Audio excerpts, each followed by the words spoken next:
Hello friends, hope you all will be fit and fine. So welcome to my channel Cooking Your Mind. ये एक knowledge based channel है। तो अब हम शुरू करने जा रहे हैं अपनी एक दूसरी सीरीज़। इस सीरीज़ में हम कुछ मशहूर पर्सनालिटीज़ के बारे में बात करेंगे।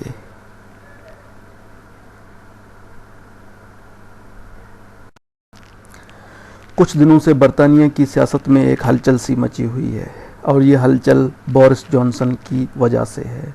तो आइए बोरिस जॉनसन के बचपन से लेकर उसके सियासी सफ़र और कंट्रोवर्सीज़ जिनकी वजह से उन्हें रेजिग्नेशन का फ़ैसला करना पड़ा, उनके बारे में हम तफसील से जानते हैं। बरतानी वज़ीर आज़म बोरिस जॉनसन ने बलाखिर अपनी ही पार्टी के कानून साज़ों के शदीद दबाव के बाद इस्तीफ़ा देने का फ़ैसला कर लिया है। इनका इस्तीफ़ा एक काबिल ज़िक्र सियासी कैरियर को ऊंचाइयों, पुश्तियों और तकरीबन बहुत सारे स्कैंडलों से भरा हुआ है। उन्होंने कहा कि वो उस वक्त तक ओहदे पर रहेंगे जब तक कंज़र्वेटिव पार्टी के नए रहनुमा का इंतखाब नहीं करते, जो इसके बाद वज़ीर आज़म का ओहदा संभालेंगे। जॉनसन ने लंदन में नंबर 10 डाउनिंग स्ट्रीट के दरवाजे के सामने कहा, यकीनन इतने सारे आइडियाज़ और प्रोजेक्ट्स के ज़रिए न देख पाना तकलीफ़दह है क्योंकि आसपास से ऊंची आवाज़ें सुनाई देती हैं, लेकिन जैसा कि हमने वेस्टमिनिस्टर में देखा है, रेवड़ की जबलत ताकतवर होती है और जब रेवड़ चलता है तो वो हरकत करता है। ये इनकी काबीना के दर्जनों ओहदेदारों, मावनीन और अरकान के ये कहते हुए हुकूमत छोड़ने के बाद सामने आया है कि वो इनकी क़यादत में मज़ीद खिदमात अंजाम नहीं दे सकते। कई साबिक काबीना वज़ारा ने उनसे कहा कि वो मुस्तफ़ी हो जाएं। जॉनसन ने कहा कि नए वज़ीर आज़म के इंतखाब के टाइम टेबल के बारे में अगले हफ्ते ऐलान किया जाएगा। अलेक्जेंडर बोरिस डी फेफिल जॉनसन 19 जून 1964 को न्यूयॉर्क शहर मैनहट्टन के अपर ईस्ट साइड में पैदा हुए। जब वो पैदा हुए तो इसके वालिद स्टैनले कोलंबिया यूनिवर्सिटी में इकोनॉमिक्स पढ़ रहे थे, ताहम वो 5 साल की उम्र तक वहाँ मुकीम रहे। इसकी वालदा को वहाँ वर्ल्ड बैंक में मुलाजमत मिल गई। 1969 में इसका ख़ानदान इंग्लैंड चला गया, जहाँ जॉनसन ने लोमड़ी का शिकार भी सीखा। बचपन में इसका ख़ानदान अक्सर मुंतकिल होता था। वो बोरिस के नाम से मशहूर हुए जब वो इंग्लैंड में बोर्डिंग स्कूल में पढ़ रहे थे। जॉनसन के नाना जेम्स फॉसेट एक वकील थे और 1962 से 1984 तक यूरोपियन कमीशन बराए इंसानी हुकूक के रकन थे। वो 1972 से 1981 तक इसके सदर भी रहे। जॉनसन एक जर्मन, फ्रांसीसी, यहूदी और तुर्क नस्ल से ताल्लुक़ रखते थे। इनके परदादा अली कमाल एक मशहूर सर्केशियन टर्किश सहाफ़ी थे। वो टर्की के एक सेक्युलर मुसलमान थे। इसके नाना एक लिथानवी ऑर्थोडॉक्स यहूदी थे। बचपन में जॉनसन बहुत पुरसुकून और मुताला करने वाले थे। इस वक्त उसे बहरापन भी लायक हुआ और इसने अपने कान में ग्रोमेट डालने के लिए कई ऑपरेशन करवाए थे। 1980 में इसके वालिदैन की तलाक हो गई और जॉनसन अपनी मां के साथ नॉटिंग हिल, वेस्ट लंदन में आबाद हो गए। जॉनसन ने 1918 में ऑक्सफोर्ड यूनिवर्सिटी से ग्रेजुएशन किया, जहां इसने क्लासिकी तालीम हासिल की। जॉनसन ने 1987 में बतौर सहाफ़ी काम करना शुरू किया। इसने सबसे पहले द टाइम्स के लिए काम किया, जो कि बरतानिया के सबसे पुराने और सबसे ज़्यादा बाअसर अखबारात में से एक है। ताहम उसे जल्द ही एक कोटेशन बनाने पर बर्खास्त कर दिया गया। उसके बाद जॉनसन को डेली टेलीग्राफ में मुलाजमत मिल गई, जहां इसने 1989 से 1999 तक रिपोर्टर और एडिटर के तौर पर काम किया। 1994 में इसने हफ्तावार मैगज़ीन दी स्पेक्टेटर के लिए सियासी कालम लिखना शुरू किया। 5 साल बाद इन्हें मैगज़ीन का एडिटर नामज़द किया गया। इस अहदे पर वो 2005 तक फायज रहे। सहाफ़ी और सियासतदान के तौर पर अपने कैरियर के दौरान जॉनसन ने मुतअद्दिद किताबें लिखी। इनमें lend me your ears, a collection of essays और द ड्रीम ऑफ रोम शामिल हैं। جانسن نے پہلی بار 1997 میں پارلیامنٹ کی نشست کے لیے انتخاب لڑا لیکن وہ ہار گیا اور پھر وہ جلد ہی برطانوی ٹاک شوز میں نظر آنے لگا۔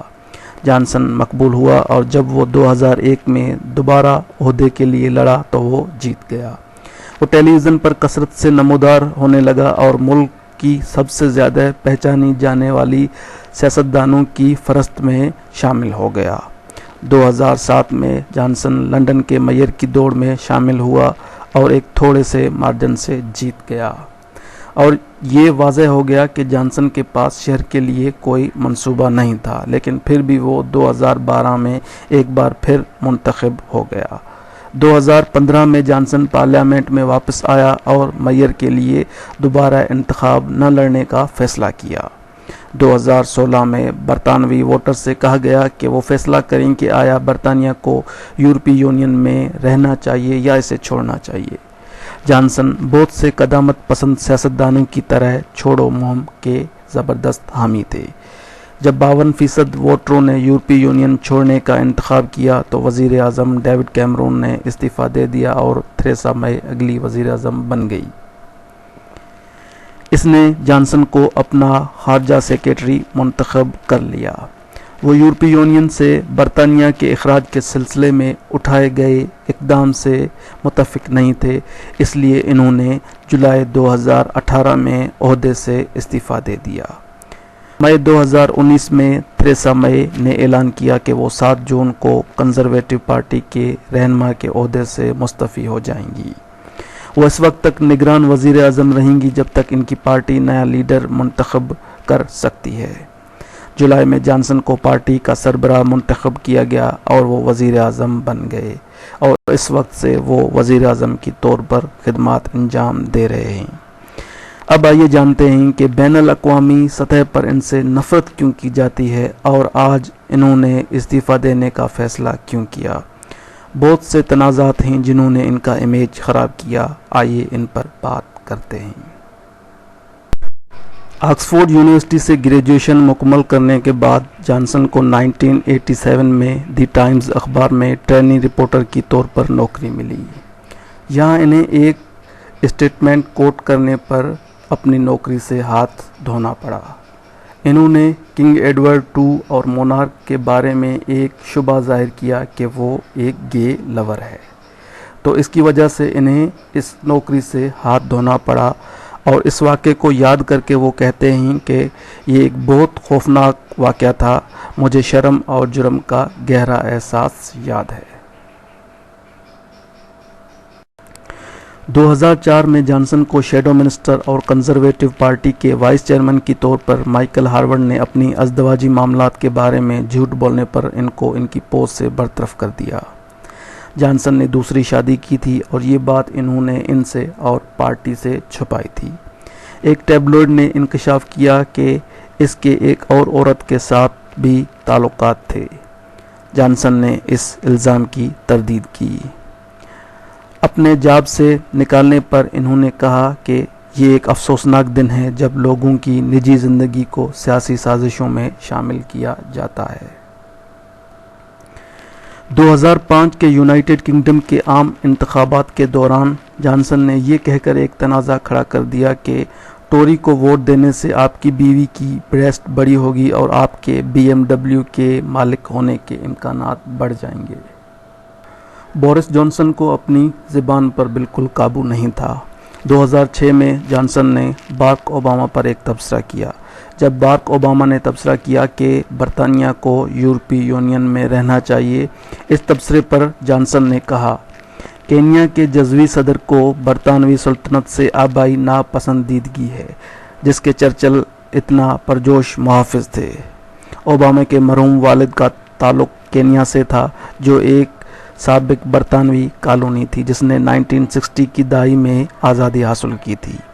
اوباما نے اپنی نسل کے بارے میں تبصرے کا براہ راست جواب نہیں دیا، لیکن اس نے چرچل کے مجسمے کا ذکر کرتے ہوئے کہا کہ اوول آفس میں محدود جگہ ہے اور پہلے افریقن نژاد امریکی صدر کی طور پر اس نے سوچا ہے کہ امریکہ میں مارٹن لوتھر کنگ جونیئر کا مجسمہ رکھنا ضروری ہے۔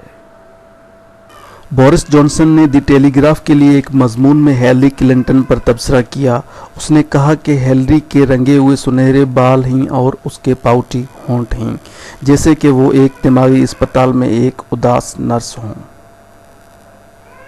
बोरिस जॉनसन यहाँ रुकने वाला नहीं था और 2008 में उसने द स्पेक्टेटर के एक मजमून में स्याह फामों पर एक नस्ली तबसरा किया। उसने कहा कि मशरकियों का दिमाग बड़ा और आईक्यू स्कोर ज़्यादा होता है, काले किसी दूसरे ही पोल पर होते हैं। इस बार जॉनसन ने मलेशियन जो प्राइम मिनिस्टर थे उनसे पंगा लिया। 2013 में वर्ल्ड इकोनॉमिक फोरम में इसने मलेशियन ख़वातीन के बारे में एक मुतनाज़ तबसरा किया, जब मलेशिया के वज़ीर आज़म नजीब रज़ाक ने कहा कि हमारे मुल्क में 68% ख़वातीन यूनिवर्सिटियों में पढ़ रही हैं। इस पर जॉनसन ने कहा कि तालबात यूनिवर्सिटी में इसलिए जाती हैं क्योंकि उन्हें शादी के लिए मर्द तलाश करना पड़ते हैं। इस बार जॉनसन ने डोनाल्ड ट्रंप से पंगा लिया। 2015 में जॉनसन ने डोनाल्ड ट्रंप की सदारत के बारे में भी एक तबसरा किया। उन्होंने कहा, जब ट्रंप कहते हैं कि लंदन में नो गो इलाके हैं तो वो अहमकाना जहालत को धोखा दे रहे हैं, जो इन्हें सदारत के ओहदे के लिए साफ तौर पर नाअहल बनाता है। बोरिस जॉनसन का सबसे जो घटिया स्टेटमेंट था वो टर्किश प्रेसिडेंट तैयब अर्दगान के अगेंस्ट था।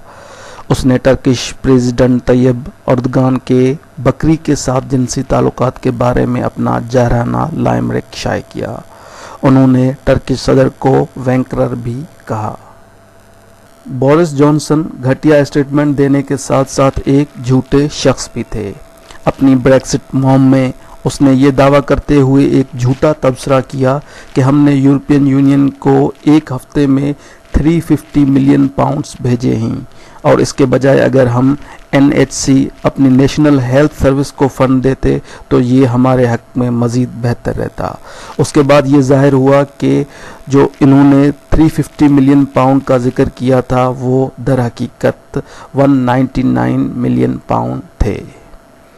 जॉनसन पर एक बरतानवी शहरी नाज़नीन ज़गारी रेडक्लिफ की ईरान की जेल से राही की अपील के अमल में खलल डालने का इल्ज़ाम भी था।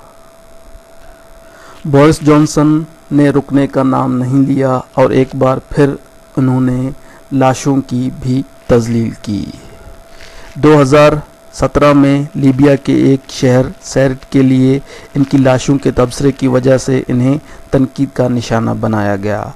उन्होंने कहा, इनके पास सैरिट की म्यूनिसिपलिटी की मदद से सैरिट को अगला दुबई में तब्दील करने का शानदार विजन है।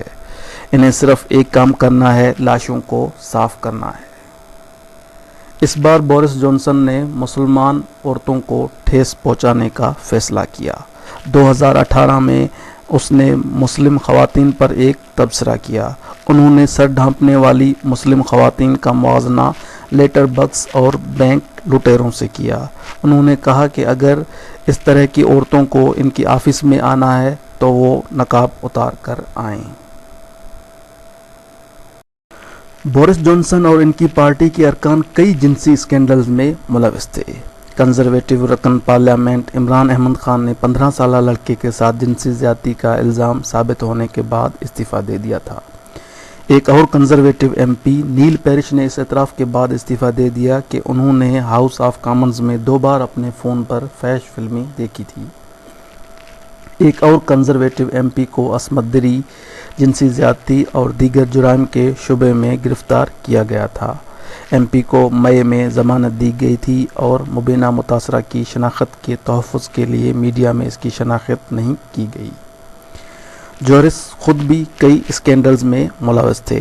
इनका affair Allegra Mostyn Owen, Marina Wheeler, Anna Fazackerley, Petronella Wyatt, Helen Macintyre, Carrie Symonds के साथ था। इसने 5 सितंबर 1987 को एलेग्रा मोस्टिन ओवन के साथ शादी की और 1993 में तलाक ले ली। इनकी दूसरी शादी 8 मई 1993 को मेरिना व्हीलर के साथ हुई और सितंबर 2018 को उससे तलाक हो गई। اس کی تیسری بیوی کیری سائمنڈس ہے۔ وہ ایک بیٹی کے بائیولوجیکل فادر بھی ہے جس کے ہیلن میکنٹائر کے ساتھ اس کے خفیہ تعلقات تھے۔